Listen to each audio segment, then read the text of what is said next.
Question. Would like to get your thoughts on Georgia this upcoming season and their chances of getting back to the title game. They've had a few changes to the staff while returning most of the offense, parentheses, as well as adding Eric Gilbert. And he ain't even talked about that, but he did. He's around, and also returning half the defense. No incoming transfers as of now, which could change course after the spring. Most of the hype is around Alabama and Ohio State this offseason, which I certainly believe is warranted. However, I anticipate Georgia will be right there with them in contention come playoff time, as they have a very favorable regular season schedule. Yeah.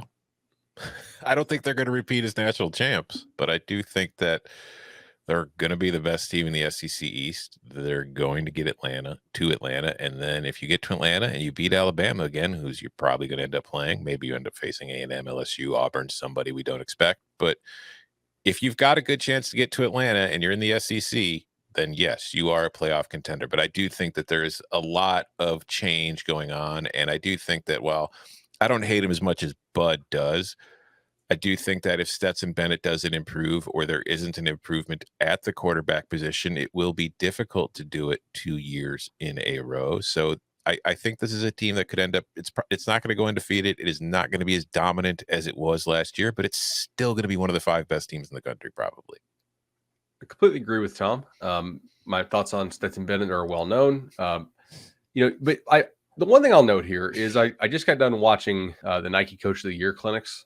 And I watched the one from Georgia, and Kirby Smart talked about how they had to do things differently this year because their defensive backs basically were not as skilled as they've been in the past. They were also not very good blitzers, and they had some really special pass rushers in the front 7, not only from the defensive line, but also from the linebacker. And he was talking about different concepts they run and different schemes. And I'm not going to get into all that here because we don't really have video to show it. Maybe sometime in the offseason we'll try to play with little video elements here because I thought it was neat to show how even a team as loaded as Georgia had to overcome some internal obstacles and really feature their best players. But one thing Kirby Smart had to stop and say when he's presenting to these high school coaches on probably every third clip was, now look, this actually worked because this guy is a total freak and we've never had a guy like this. And he's talking about, Nakobe Dean or like a Quay Walker or, Jordan Davis. It's like, now look, we did this slant. We did this loop. Now, ultimately, it worked because 99 Jordan Davis just took this guy and threw him in the air. But you could see the design that we had intended to use here, right? And I bring all this up to say, look, like Georgia had a tremendously coached defense, a very talented defense. They also had like a historically pretty special front 7, guys who just they're beyond freaky athletically. And Jordan Davis when he was in shape. Devontae Wyatt, who was an excellent wrestler in high school and a good running back too, was Nolan Smith is back. Just like even he was. Walker, like Trayvon Walker on any other team is a total freak, and he was he led them in defensive line snaps. But Nakobe Dean, so smart, right? Quay Walker, Channing Tindall, got a lot of snaps for these dudes. I think they will probably take somewhat of a step back on defense. Not a huge one because they recruit really, really well. But even if you recruit well, there are some defenses in some years where it's like, okay, this was different, right? I think back to like the other defenses that match up to them as far as points allowed. If you look at like an adjusted thing, I know Connolly has like the one Alabama team, and then like the 2013 FSU team, which had Jalen Ramsey couldn't get on the field as a corner, so they had to play him as a free safety, right? Like those type of loaded squads. We'll see how they play. I think they'll probably have to get better play from the secondary because it's almost impossible to avoid a little bit of a front 7 drop off, and that really was a special unit in the history of the sport. Go ahead. Sticking on the Georgia theme and the players, going and also kicking on where we started the show. I had a debate with a friend about this. I was wondering what you guys would think. Just taking into consideration talent, position, value of position, all that kind of stuff. Would you rather use a first-round pick on Jordan Davis or a second-round pick on Devontae Wyatt? Wyatt. Chip? Second on Wyatt. Same. This other person is a very big Jordan Davis fan. It's like, I get it, but I'm not. I am too. First-round pick on Jordan Davis. It's a passing league. Mm-hmm. Timmy Jernigan was pretty successful at the NFL, right? Yeah.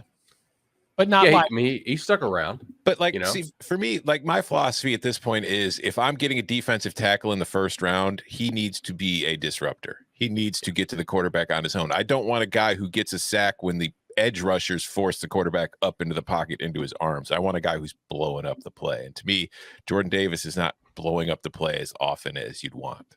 So Kirby talked about this too in his Nike presentation. He said, look, like we used to play what we would call base, right? And it's a more fundamentally sound thing for us. And it's taking on blocks and not as much about penetration. But he said, hey, this is a passing game now. We need to be thinking about how do we pass rush from every defensive call we make. And it used to not be that way. And now we have to think pass rush first, run fit second, which I thought was pretty interesting and a very recent change from when you follow what they did at Alabama. That 2011 defense was not thinking pass rush first, run fit second. He said the other thing is for us, it's much easier to recruit defensive linemen if you get to truthfully tell them you'll be disruptors and not just a guy who's going to eat up blocks. So Is that like more stunts, twists, and like more and getting upfield, right? Yeah, like you're more not aggressive. You're not playing head up on a guy. Yeah. You know, you're taking a half man and trying to penetrate. Yeah, it's like do you want to? Is my job to just stand here and suck up space, and if they run into me, they run into me, or am I allowed to just go out and not really worry about? Am I allowed to go get the quarterback? It's more fun to go get the quarterback. Yeah, but the reason I mentioned Timmy Jernigan is because that comes to mind with the 13 defense, where I just thought that like what he was able to do to crush the interior offensive lines, especially of a lot of ACC schools, was just absolutely unreal. I mean, the length of the guys on that defense who are still in the NFL is crazy. I mean, Darby, I think, is still in the league, right? Ronald Darby. I think so. Yeah. PJ Williams is definitely still with the Saints as a corner. Terrence Brooks, I think, is still with the Ravens or the Eagles. Jalen Ramsey's obviously still in the league. LaMarcus Joyner was their nickel. That worked out pretty well. Telvin Smith is not in the league, I don't think, right now. He's had some personal problems. Eddie Goldman is still on the Bears. The Bears, yep. I don't know if he'll be next year, but he's still there now. I mean, we're talking 9 years later, and I think Edwards Jr. is still in. So the chat the chat mentioned something. We can do a quick exercise before we get out of here. Down South Soldier says Georgia loses one game. Fan Addict says possible, but on a game-by-game basis, it's hard to find that one game. So I have Georgia's schedule for 2022 pulled up. And as I speak very slowly, in case you all want to as well, what's the game? If Georgia is to lose one regular season game in 2022, what game do you think it would be? And for those listening at home who don't have it pulled up, I'll run through it quickly. They open with Oregon, then they play Samford, at South Carolina, Kent State home, at Missouri, Auburn home, Vanderbilt home, obviously Florida, Jacksonville, Tennessee home, Mississippi State road, Kentucky road, home against Georgia Tech for good old-fashioned hate. Man, I don't know. I'll take a stab. If I had to pick one game for Georgia to lose, and I don't think they'll lose it, I'm going to pick the game at Kentucky. Because back-to-back road games or back-to-back Mississippi road State. games. Like that's either one of those two could be really, really dangerous, especially in the wake of getting Florida behind you, getting Tennessee behind you. Like, what if Mike Leach comes out and just has the game plan and kind of 4 straight games in a row? Yeah, 4 straight different systems. Like Florida's going to run something very different from Tennessee, who will run something different from Mississippi State, who will run something very different from Kentucky. Kentucky is usually dependable on the lines of scrimmage. This past year, that didn't actually matter because Georgia just mauled them anyway. I don't know that Georgia has quite the same level of freak defensively coming up this year. I mean, Jalen Carter's a freak, but and they recruit well, obviously, as we've said a couple times. But I could see that. The other reason I want to pick that game, because if you see Georgia losing a regular season game and you actually have a reason for it, not just, hey, like it's likely to happen because losses happen. If injuries were to mount, they're more likely to have mounted by the end of the year, and the attrition level of the entire season. Mm-hmm. Maybe Georgia limps into that game and takes a loss. Obviously, I hope nobody gets injured, but that's my reasoning for that, I guess. Yeah, I would go I think Kentucky's a good call. I would say maybe Florida just because of the rivalry aspect to it. Sure. Last year, Kentucky and Georgia was SEC on CBS game of the week. It was 0-0 at the end of the first quarter. It was 14-7 at halftime.